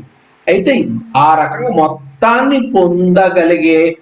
పొంది మన యొక్క స్థాయి స్థితులు పెంచుకున్నప్పుడు డెఫినెట్ గా మనం మళ్ళీ ఈ భూమి మీద రావక్కర్లేదు. ఎందుకంటే మన ఎనర్జీ స్థితి స్థాయి బట్టి మనకి ఈ భూమి కంటే ఉన్నతమైన భూమి, లేదంటే ఈ భూమి కంటే ఉన్నతమైన లోకాలు కలిగిన భూముల మీదకి మనం వెళ్తాం. ఇక్కడ నేను అది చెప్పాలనుకుంటున్నాను. అంటే ప్రిన్సిపల్ ఏంటంటే మనం జ్ఞానాన్ని ఎంత పెంచుకుంటే అన్ని రకాలుగా మన కర్మల్ని మనం వదిలిపోయి భూమి మీదకి వస్తే కర్మలు ఉంటాయి. ఈ భూమి మీద అంటే ఈ కర్మల్ని మన భూమి మీద కర్మల్ని ఎక్కువ కల్టివేట్ చేసేది సాటర్న్ ప్లానెట్. కాబట్టి మన ప్లానెట్స్ కూడా ఉన్న కనెక్షన్స్ లో అక్కడ సాటర్న్ ప్లానెట్ కి పనే లేకపోవచ్చు. ఇంకా అద్భుతమైన గురుడు తర్వాత బుధుడు లాంటివి అనంతమైన అంటే హైయెస్ట్ ఎనర్జీ ఉన్న పాజిటివ్ ఎనర్జీ ఉన్న ప్లానెట్స్ లోకి మనం ఎంటర్ అవ్వచ్చు. అక్కడ పూర్తి స్వర్గలోకమే ఉండొచ్చు, కష్టాలు లేకపోవచ్చు, దుఃఖాలు లేకపోవచ్చు, నిరంతరం విజ్డమ్ నాలెడ్జ్ నేర్చుకోవడానికి అవకాశాలు ఉండొచ్చు, అన్ని ఫ్రీగా ఉండొచ్చు, జబ్బులు లేకపోవచ్చు, మన ఎంత తోస్తే అంతకాలం జీవించవచ్చు, మన నచ్చిన విధంగా ఏదనుకుంటే సృష్టించుకోవచ్చు, ఉంటాయి. ఎందుకు లేదు అంటే అంటే ఇక్కడ ఏంటంటే మీ యొక్క కాన్షియస్ ఎప్పుడైతే పెరుగుతుందో మీరు అసలు భూమి మీద రావాల్సినే లేదు. నేను మళ్ళీ ఈ మన దేవుళ్ళు దెయ్యాలు భూములు కర్మలు పూజలు పునస్కారాలు తిప్పలు జబ్బులు అసలు వాటిని పూర్తిగా వాటిని పూర్తిగా పక్కన పడేది, బుట్టలో పడేసి మీ కాన్షియస్ పెంచుకుంటే అద్భుతమైన ప్లానెట్లలో కూడా మీరు లైఫ్ తీసుకోవడానికి అవకాశం ఉంటుంది. దీనికి ఇంకో ఎగ్జాంపుల్ గ్రూప్ ప్లానెట్స్ ఫ్రీక్వెన్సీస్. అంటే ఒక విధంగా అన్ని ప్లానెట్లో ఉన్న ఇందాక చెప్పిన దానికి ఇది కూడా క్వాంటమ్ ఫిజిక్స్ చెప్తుంది. Quantum physics suggest that your past present and future May all exist together and etheric state of mind at the same time. అంటే ఎక్కడి నుంచి ఏదైనా పొందాలి అంటే కనుక దానికి డిస్టెన్స్ అంటే ఇంకో పరిధుల్లో ఉన్న ఇంకో తలాల్లో ఉన్న ఇంకో ప్లానెట్ లో ఉన్న మహావిజ్ఞానాన్ని ఈ తలంలో ఉన్నవాడు ఈ పరిధిలో ఉన్నవాడు అందుకోవడానికి ఏమి టైం అక్కర్లే, డిస్టెన్స్ అక్కర్లే, డైరెక్ట్ డౌన్లోడ్ చేసుకోవడానికి అవకాశం ఉంది. ఈ డౌన్లోడ్ చేసుకునేదానికి ఈ మనం ఇందాక అనుకున్నాం అటమ్ అంటే ఈ అటమ్ ద్వారా జరిగే ఈ ప్రాసెస్ ని ఏది మనం అక్యుములేట్ చేసుకుంటుంది అంటే డిఎన్ఏ అక్యుములేట్ చేసుకుంటాం. DNA some research propose DNA is a light communication antenna, we are truly light beings. అంటే మన డిఎన్ఏ లోని అటమ్స్ ఇందాక చూసాం. ఫస్ట్ దీంట్లో ఆర్డర్ ఏం చూసాం, ఈ ఆర్డర్ లో ఇక్కడ డిఎన్ఏ లో అటమ్ ఉంది. కాబట్టి మన డిఎన్ఏని సహకరించి దాన్ని యాక్టివేట్ చేసి మొత్తం అన్నిటిలో అన్ని తలాల్లో ఉన్న మహావిజ్ఞానాన్ని కానీ చేతన స్థితిని కానీ అందుకొని ఎప్పుడైతే ఈ అన్ని సెల్స్ అందుకుంటాయో దాన్ని బట్టి డిఎన్ఏ కూడా యాక్టివేట్ అయిపోయి దానికి తగినవైన మనలోని అన్ని రకాల శక్తులు సిద్ధులు ఆటోమేటిక్ గా క్రియేట్ అవుతాయి.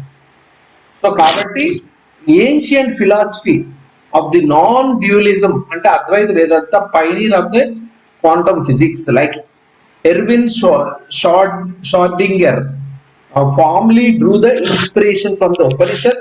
Nothing that the division between the observer and observed is a illusion. ఈయన దీన్ని ఇప్పుడు ఏదైతే శంకరాచార్యులు గారు తన ఫిలాసఫీలో అల్టిమేట్ గా ప్రతిపాదించారో దాన్ని సైంటిఫిక్ గా ప్రూవ్ చేశారు. ఆ ప్రూవ్ చేసిందే ఆయన మళ్ళీ ఆయన ఎంత గొప్ప వ్యక్తి అంటే నేనేదో ప్రూవ్ చేశాను నేనే డిస్కవర్ చేశాను అనకుండా ఆయన ఏం చెప్తున్నాడంటే ఏదైతే ప్రూవ్ చేశాడో దాన్ని సైంటిఫిక్ గా అంటే ఈ ప్రపంచానికి జ్ఞానపరంగా ఏదైతే ప్రూవ్ చేసి నిరూపించాడో అది నేను ఏం చెప్తున్నాడంటే ఇదంతా ఉపనిషత్తులో ఉన్న జ్ఞానమే అది వేరువేరుగా లేదు, చూసేవాడు చూడబడేవాడు అంటూ ఏమీ లేదు. ఒకవేళ అలా ఉంటే అదే భ్రాంతి, అది మైండ్ క్రియేట్ చేస్తున్న భ్రాంతి అని చెప్పి ఆయన మన అద్వైత వేదాంత ఫిలాసఫీ ద్వారానే ఈ ఒక అత్యద్భుతమైన క్వాంటమ్ ఫిజిక్స్ కి ఆద్యం పోసాడు ఆయన. Max Planck founding father of the, ఈయన కూడా వన్ ఆఫ్ ది అంటే ఈయన ముఖ్యంగా founding father of quantum physics కంటే కూడా అటామిక్ సబ్ అటామిక్ అంటే అటామిక్ థియరీ మీద బాగా పనిచేశారు ఆయన. అయితే ఈయన quantum physics shows that the matter is the secondary with the spirit and consciousness as the fundamental reality. ఈయన ఏమంటారంటే మ్యాటర్ అన్నాం అంటే ఆది భౌతిక పదార్థం అంటున్నాం. అంటే మనం ఏదైతే ఒక అణువు ఆది భౌతిక పదార్థంగా తీసుకుంటున్నాం పరమాణువు, అయితే అణువుని ఆది భౌతిక పదార్థాన్ని కూడా ప్రేరేపించేది అనేది దానికి ప్రేరేపించేది ఏంటంటే కాన్షియస్నెస్ అంటున్నారు. అంటే మహామూల చైతన్యము, అది ఫార్మ్ ఆఫ్ స్పిరిట్ కూడా చెప్తాం. అంటే మనలో ఉండేది స్పిరిట్, ఇప్పుడు బ్రహ్మలో ఉండేది పరమాత్మలో ఉండేది కాన్షియస్, మనలో ఉన్నది స్పిరిట్. అంటే ఆ కాన్షియస్ మనం రిసీవ్ చేసుకుంటే అదే స్పిరిచువల్ కాన్షియస్నెస్ గా చెప్తుంటాం. స్పిరిట్ అంటే మన జీవాత్మ అని చెప్తాం. జనరల్ కాన్షియస్నెస్ అనగానే బ్రహ్మ యొక్క అస్తిత్వాన్ని మనం దాన్ని మనం బ్రహ్మని ఏమంటాం అంటే బ్రహ్మ యొక్క అస్తిత్వాన్ని అదే మూల ఆత్మ పదార్థంగా తీసుకుంటే బ్రహ్మ యొక్క అనంతమైన పరబ్రహ్మ యొక్క స్థితిని కాన్షియస్నెస్ ఏదైతే అంటామో మన జీవాత్మ స్పిరిట్ అంటాం. రెండిటి యొక్క సంయోగమే స్పిరిచువల్ కాన్షియస్నెస్. అది ముఖ్యం అంటున్నాడు ఆయన. ప్రతి పదార్థాన్ని సంతరించుకోవడం వెనక spirit and consciousness is the fundamental reality. ఇది సత్యం కానీ మన భౌతిక రూపంలో ఉండే పదార్థం అనేది సత్యం కాదు అనేది చెప్తున్నారు. Science and religions are not opposing the forces but rather the complementary aspect of the search for the deeper truth. అంటే ఇది ఏమంటాడు, ఇప్పుడు స్పిరిచువల్ రిలీజియన్ అనే కంటే మనం స్పిరిచువాలిటీ అని చెప్పుకోవడం, స్పిరిచువాలిటీ సైన్స్ అన్నది ఒకటానికి ఒకటి వ్యతిరేకం కాదు. అవి ఒకదాని ద్వారా ఒకటి ఎక్స్ప్లోర్ చేయాలి. అంటే మనం ఇప్పుడు ఇవన్నీ చెప్పుకున్నాము అంటే కనుక ఇది మన లాజిక్ సైన్స్ పరంగా మనం ఈజీగా అర్థం చేసుకుంటాం. ఎప్పుడైతే అర్థమైందో భావనా స్థితిలో మనం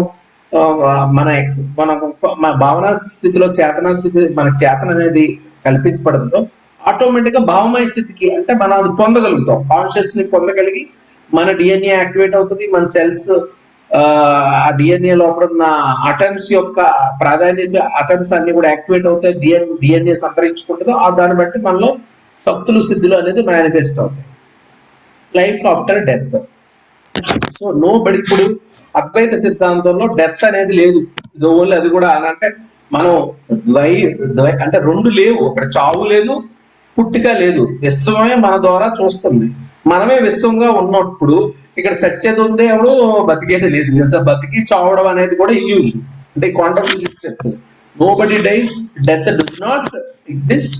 the new level of vision and new realm of the consciousness, new universal world. అంటే ఇప్పుడు కొత్త ఇది క్వాంటమ్ ఫిజిక్స్ లో కూడా డెత్ అనేది అది లేదనేది చెప్తారు. అంటే అద్వైత సిద్ధాంత ప్రకారం కూడా డెత్ అనేది ఒక మాయ.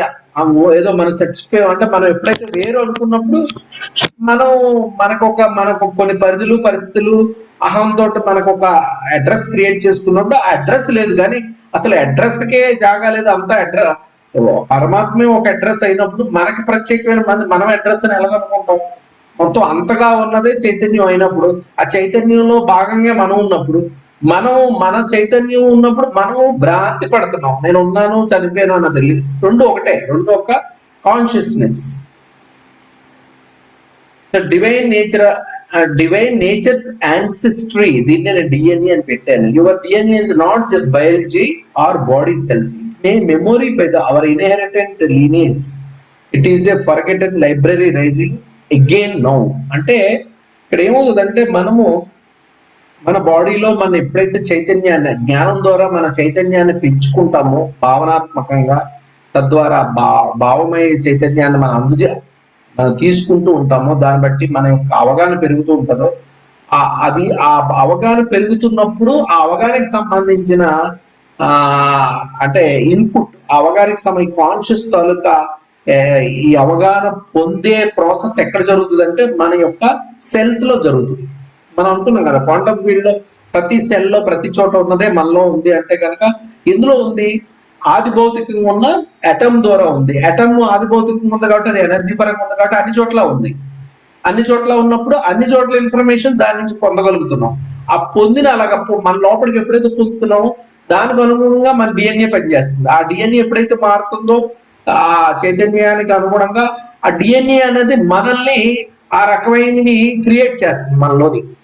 అంటే ఇవన్నీ సిద్ధులు సాధనలు ఇలాగే ఉంటాయి. అంటే వాటిల్ని మనం కోరుకుంటున్నాం, దాన్ని కోరుకొని తీవ్రంగా భావనాత్మకంగా కోరుకుంటాం, దానికి సంబంధించిన ప్రక్రియలు చేస్తున్నాం, దానికి సంబంధించిన సాధన చేస్తున్నప్పుడు మన సెల్స్ యాక్టివ్ అయ్యి అవి తీసుకుంటున్నాయి అన్ని చోట్ల నుంచి. మనం ఏది పొందాలనుకుంటున్నాం దాన్ని వాటినే అవి ఏరుకుంటున్నాయి, తీసుకుంటున్నాయి కాస్మోస్ నుంచి.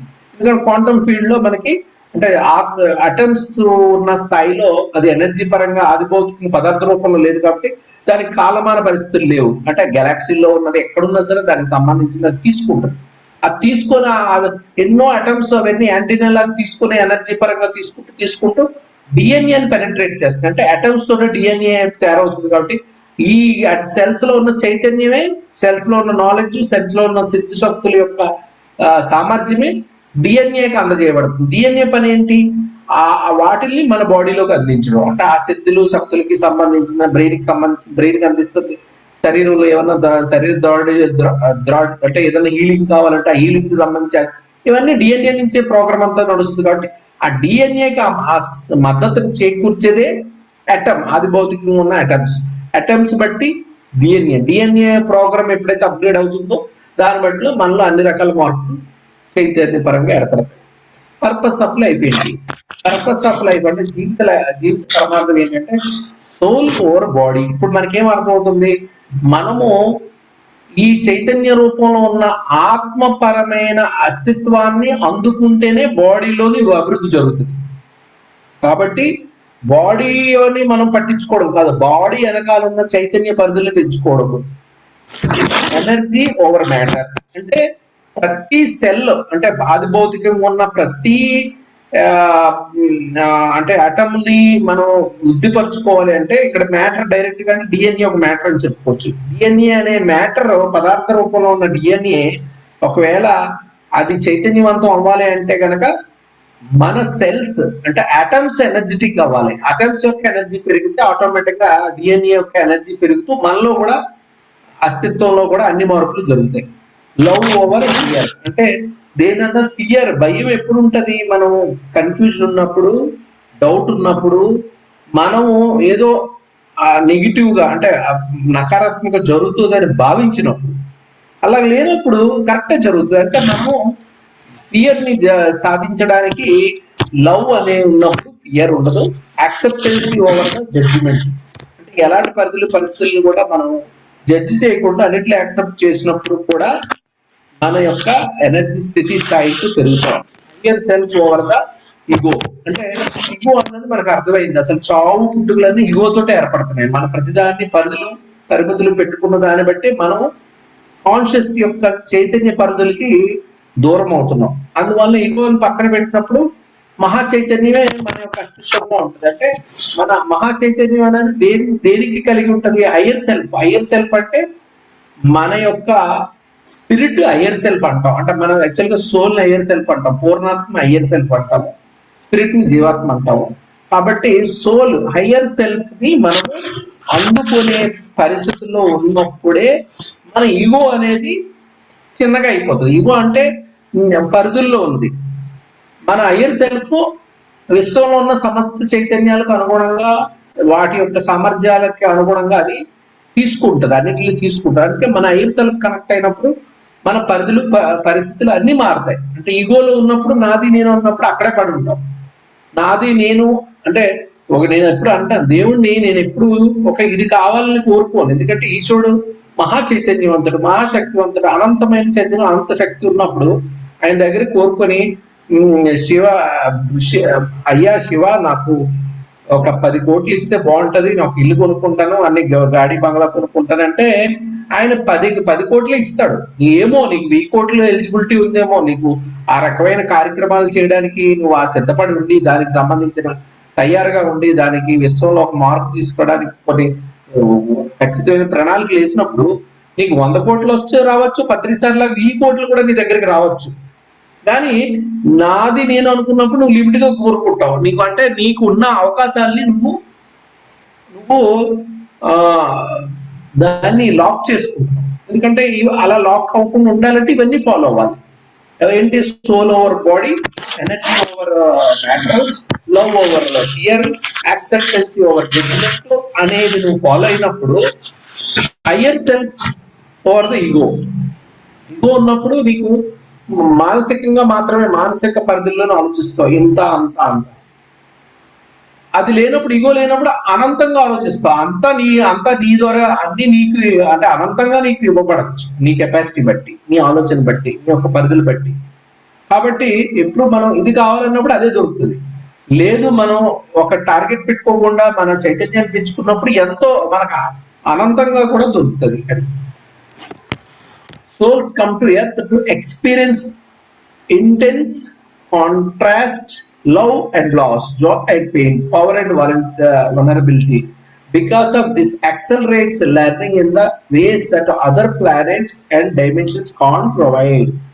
ఈ భూమి మీదకి మనం ఏమనుకుంటున్నాం, మనమే బ్రహ్మ, బ్రహ్మే భూమి, మనమే బ్రహ్మ, బ్రహ్మే మనం, బ్రహ్మ చైతన్యం మనం అనుకుంటే ఈ భూమి మీదకి ఈ చైతన్యం రావడంలో ఉద్దేశం ఉంది. ఎందుకంటే ఈ చైతన్య పరిధిలో బ్రహ్మలో ఒక అణువు మన ద్వారా కొన్ని కొత్త విషయాలు నేర్చుకోవాలనుకుంటుంది. ఏంటది అంటే భూమి మీద కాంట్రాస్ట్ ఉంటాయి, అంటే విపరీత ధోరణిలో, అంటే కష్టము, అదే దుఃఖము, లేదంటే దుఃఖము, దుఃఖానికి సంతోషము, దరిద్రము, లేకపోతే దానికి ఆపోజిట్ ధనము, లేదంటే సంపద. అలాగే ఇలాగా రెండు రకాలుగా, అంటే ఇలాగ రెండు రకాల కాంట్రాస్ట్ల మధ్య ఉండే ఈ యొక్క పరిధులు, ఆ రెండింటి మధ్య ఉండే వ్యత్యాసాన్ని అనుభవపూర్వకంగా తెలుసుకోవడానికి మనం ఎర్త్ మీదకి బ్రహ్మ యొక్క ఒక అణువు మన ద్వారా వ్యక్తీకరించబడుతుంది భూమి మీద. In other places you don't have free will and you do not have the time. You come to the earth, learn how to handle the those things. ఇంకోటి ఒకటి గుర్తుపెట్టుకోండి, నేను ఎప్పుడు ఒక విషయం చెప్తా. భాగవతంలో ఒక స్టోరీ ఉంటది. ఆ స్టోరీలో ఏం చెప్తారంటే, భాగవతంలో దేవతలు మనుషులు చూసి అసూయ పడ్డారట. దేవతలు మనుషులు చూసి ఎందుకు అసూయ పడతారు? వాళ్ళకి అన్ని తెలుసు, మనకి ముందు ఏం జరుగుతుంది, వెనకాల ఏం జరుగుతుంది, అన్ని జన్మల్లో మనం ఎలా ట్రావెల్ చేసాం, ఎక్కడ ఎలా దెబ్బతిన్నాం, ఎక్కడ ఎలా ఎదిగాము, ఎలా జీవించాం, మన హిస్టరీ మొత్తం వాళ్ళకి తెలుస్తుంది. ఎందుకంటే వాళ్ళు భూత భవిష్యత్తు వర్తమానాల్లో అన్ని స్థాయిల్లో అన్ని రకాలుగా ఉంటారు. వాళ్ళు ఎనర్జీగా ఉన్నారు కాబట్టి, క్వాంటమ్ ఫీల్డ్ లో ఉన్నారు కాబట్టి వాళ్ళకి టైము అండ్ స్పేస్ అని అప్లై అవ్వదు. వాళ్ళకి కాలమాన పరిధులు వాళ్ళకి పనిచేయవు. అందుకే వాళ్ళు కొన్ని లక్షల సంవత్సరాలు జీవించగలుగుతారు. మరి మనకి ఎన్నో జీవితాలు, మన జీవితాలను మనం చూస్తున్నారు అన్ని చేసినప్పుడు, అన్ని వాళ్ళకి తెలిసినప్పుడు, వాళ్ళు తెలియదంటూ లేనప్పుడు, ఇక మనల్ని చూసి అన్ని ఎన్నో ఉన్నతంగా, మన కాన్షియస్ పరంగా అన్ని రకంగా చైతన్య పరంగా ఉన్నతంగా ఉన్నప్పుడు మనల్ని చూసి ఎందుకు వాళ్ళు అసూయ పడాలి? అది ఎలాగుంటదంటే, ఎగ్జాంపుల్ చెప్పాలంటే, మనమంతా స్కూల్లో చక్కగా ఆడుకున్నాం చిన్నప్పుడు, హై స్కూల్ అవ్వచ్చు, లేకపోతే ప్రైమరీ స్కూల్లో ఇంకా మనకి ఎన్నో రకాల ఆటలు ఆడాం. ఇప్పుడు చాలా మనకేం బాధ్యత తెలియదు, ఆడుకోవడం, టైంకి వెళ్ళడం, మనకేమీ బరువు బాధ్యతలు ఏమి లేవు. అయితే ఇప్పుడు అదే విధంగా ఆడుకుంటున్న పిల్లలు, లేదా చిన్న ఇంట్లో ఆడుకుంటున్న చెడ్డ పిల్లలు చూసి మనకి వాళ్ళు ఏదో పిడతలతో ఏదో వంట, నాన్నకి భోజనం పెడుతున్నాను, ఏదో పిడతలతో ఆటలు ఆడుకుండేవారు చిన్నప్పుడు ఎక్కువగా. అలాంటి ఆటలు ఆడితే కనుక మనం వాళ్ళని చూసి ముచ్చట పడతామా, లేదా చిరాకు పడతామా? పిచ్చి పిచ్చి ఆటలు, అక్కడ ఏమీ లేదు, స్టవ్ లేదు, కూర లేదు, వడ్డించడం ఏంటి, పిచ్చి పిచ్చి ఆటలు అనాలి కదా. అంటే మనం ఏమనుకుంటాం, అబ్బా వాళ్ళు ఎంత ప్రశాంతంగా ఉన్నారు, ఎంత ఎంజాయ్ చేస్తున్నారు, అంత అంటే దాన్ని ఎంత మునిగిపోయి ఆస్వాదిస్తున్నారు. మనకి అలాంటి టైం మిస్ అయింది, అలాంటి యొక్క ఆ టైంని మనం కూడా ఆ టైం కదా అనేది మనకి ఎన్నో చోట మెదులుతుంది. అంటే ఈ మెదలడం అంటే సేమ్ దేవతలతో కూడా అదే పరిస్థితి మన ముందు. అంటే మన బాల్యంలో చిన్నపిల్లల్ని మనం, వాళ్ళు చిన్నవాళ్ళు, మన పూర్తి కేర్ తీసుకుంటాం, వాళ్ళకి ఎటువంటి బాధ్యతలు లేవు. అయినా సరే వాళ్ళని మనము అప్రిషియేట్ చేస్తున్నాం. ఎందుకంటే వాళ్ళ ఇన్నోసెన్స్ కి, వాళ్ళ యొక్క అమాయకత్వానికి, వాళ్ళ యొక్క ఆనందంలో మునిగిపోయి అదే నిజం అనుకుని భ్రమలో ఉండడాన్ని కూడా మనం అది అవకాశం మనకి లేదని ఎంజాయ్ చేస్తాం. సేమ్ దేవతలకు కూడా వాళ్ళకి భౌతిక శరీరాలు లేవు. సో మళ్ళాగా ఎంజాయ్ చెయ్యాలన్నా, అంటే ఇక్కడ భౌతికమైన రకరకాల పరిణామాల్ని వాళ్ళు అనుభవించాలన్నా, వాళ్ళు పోనీ ఈ మనుషుల్లాగా దుఃఖం అనుభవిద్దాం అన్నా సరే అవకాశం లేదు, సుఖం అనుభవించడానికి కూడా అవకాశం లేదు. ఎందుకంటే వాళ్ళు ఎప్పుడు అలా విట్నెస్ చూసి ఉండడమే. అంటే ఏదైనా ఉంటే మనం బ్లెస్ చేయడము, ఇవ్వడం, వాళ్ళ పని ఇవ్వడం, ఏమైనా ఇవ్వగలిగితే అడిగితే ఇవ్వడం, అది కూడా మనం వాళ్ళు మెప్పించి ఏదైనా యజ్ఞయాగాలు చేసి, పూజలు చేసి, పునస్కారాలు చేసి, లేకపోతే ఆ మనస్ఫూర్తిగా ఆర్ట్ఫుల్ గా మనకి హయ్యర్ ఎనర్జీస్ ఉంటే కోరుకుంటే కూడా వాళ్ళ నుంచి మన ఎనర్జీస్ అందుబాటులోకి వస్తాయి. వాళ్ళు దానికి ఇవ్వడానికి సిద్ధంగా ఉన్నారు కాబట్టి. ఇంతే తప్పితే వాళ్ళు దిష్టి బొమ్మల్లా కూర్చోవడానికే తప్పితే వాళ్ళు ప్రక్రియలు చేయడానికి లేదు. అంటే మనలాగా భౌతిక అస్తిత్వం లేదు. ఫస్ట్ మనకి భౌతిక అస్తిత్వం కష్టాలు ఉన్నాయి, నష్టాలు ఉన్నాయి, ఏదో ఉన్నాయి, కానీ భౌతిక అస్తిత్వం ఉండడం అనేది ఒక అవకాశం కదా. అంటే ఎక్కడైతే మనకి కొన్ని లేనప్పుడు కొన్ని ఉంటాయి. అందుకే మనం ఉన్నదాన్ని ఎప్పుడు ఉపయోగించుకోవాలి. లేని దాన్ని అనేది ప్లస్ మైనస్ ఉంటాయి. భౌతిక స్థాయిలో ఉన్నది మ్యాటర్ ఎప్పుడు కూడా ప్లస్ మైనస్ ఎగ్జిస్ట్ అవుతుంది కాబట్టి లేని దాన్ని కాకుండా ఉన్నదాన్ని సద్వినియోగపరచుకున్నవాడే తెలివి. అంటే లేనిదన్నది ఎలాగా ఉంటుంది కానీ ఇక్కడ వాళ్ళకి లేని అవకాశాలు మనకు ఉండడం అనేది మన అదృష్టం. దాన్ని మనం తెలుసుకుంటే మనం అంత అదృష్టం మానవ పుట్టుక అన్నది అంత అదృష్టం మరొకటి లేదు. అది మాస్టర్. ఇది ఇక్కడ వరకు మనం ముగించుకున్నాము ఈ క్లాసు. ఇంకా అంటే నేను ఒక వరకు కంక్లూజన్ చేయాలి ఎక్కడో చోట. దీన్ని ఇంకా ప్రొలాంగ్ కూడా చెయ్యొచ్చు, చాలా వరకు ఎడిట్ చేశాను. ఎందుకంటే అద్వైతం గురించి చాలా చెప్పుకోవచ్చు. అయితే అద్వైతం మీద మీకు అవుట్లైన్స్ అర్థమైనాయి కదా. అద్వైతం అంటే ఏమీ లేదు, ద్వైతం అనేది లేదు, అంతా బ్రహ్మే మనమే బ్రహ్మ, అంతా అలాగే ఉంది. మనం ఏదో వేరేగా ఉంది అనుకుంటున్నాం అంటే అది మన యొక్క మైండ్ గేమ్. మైండ్ యొక్క ఆ భ్రాంతి మైండ్ ద్వారా కలుగుతుంది. మైండ్ ద్వారా అనేది భ్రాంతి ఎలా కలుగుతుంది, దానికి మూల కారణాలు ఏంటనేది నెక్స్ట్ మనం రేపు ఏం చెప్తే బాడీ అండ్ బ్రెత్, దీంట్లో మీకు అర్థం అవుతుంది. బాడీ అండ్ బ్రెత్ అంటే ఇప్పుడు ఈ యొక్క కాన్షియస్ కి ఈ బాడీకి మధ్యలో ఒక కనెక్షన్ ఉంది, అది బ్రెత్ ద్వారా జరుగుతుంది. ఆ కనెక్షన్ ఈ బాడీ బ్రెత్ లోని మీకు కొంత క్లారిటీ వస్తుంది. మన మైండ్ ఎందుకు ఇల్యూజన్ ని అనుభూతి చెందుతుంది, ఈ మాయని ఎందుకు మనం అనుభూతి చెందుతున్నాం అనేది నెక్స్ట్ బాడీ అండ్ బ్రెత్ లో మీకు కొంత క్లారిటీ వస్తుంది. ఓకే మాస్టర్స్, వాళ్ళకి మనం అంటే అద్వైతం చాలా పెద్ద సబ్జెక్టు. నేను దాంట్లో కొంత అవసరమైనంత కొంత నేను ఇవ్వడానికి ట్రై చేశాను.